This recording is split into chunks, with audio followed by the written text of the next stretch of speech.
চক্রবর্তী হেসেলে আজকে সবাইকে স্বাগত জানিয়ে আমি আমার জামাই ষষ্ঠী স্পেশাল রেসিপি ডাবের পায়েস শুরু করছি। ডাবের পায়েস করতে আমি 1 লিটার দুধ নিয়েছি, 4টে ডাবের শাঁসের মধ্যে এটা আমি একদম ছোট ছোট করে কুচিয়ে নিয়েছি। এটা আমি মিক্সিতে ওই ডাবের জল দিয়েই পেস্ট করে নিয়েছি। সাথে নিয়েছি খোয়া ক্ষীর আর পরিমাণ মতন চিনি। এবার আমি গ্যাসের ফ্লেমটাকে অন করলাম, করে আমি দুধটা ফুটতে দেব।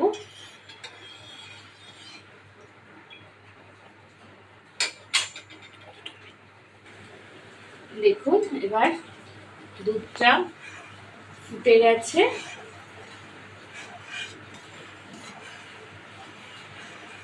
দুধটা ফুটছে, আমি এবার চিনিটা অ্যাড করব।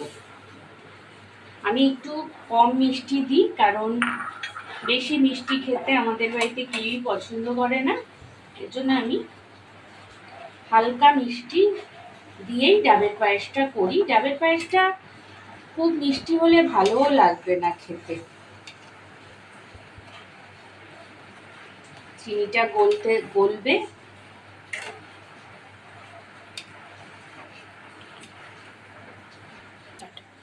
হ্যাঁ, দেখুন চিনিটাও গলে গেছে, দুধটাও অনেকটা ফুটে এসছে। এবার আমি অ্যাড করব খোয়া ক্ষীর।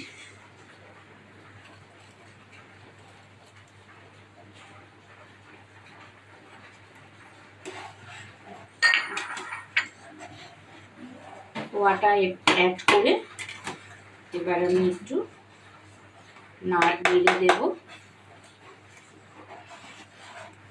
খোয়াটা অ্যাড করলেই দুধটা আস্তে আস্তে ঘন হয়ে আসবে।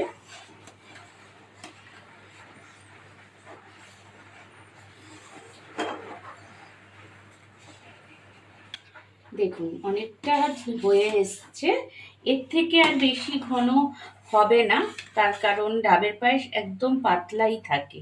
এরপর আমি এই পেস্ট করে রাখা ডাবের শাঁসটাকে দিয়ে দেবো।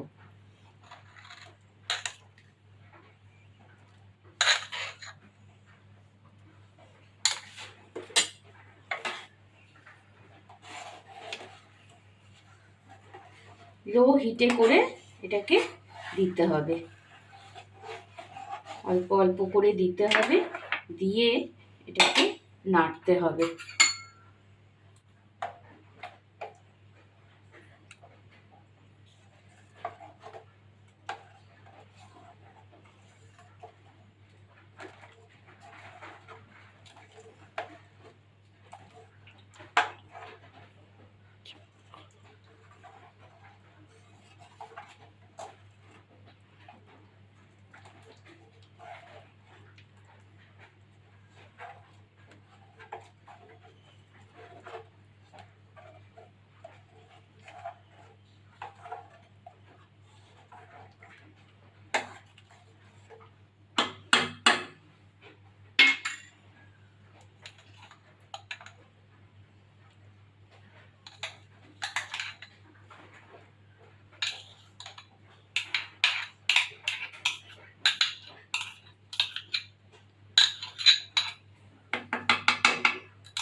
দেখুন আমার পুরো রেডি।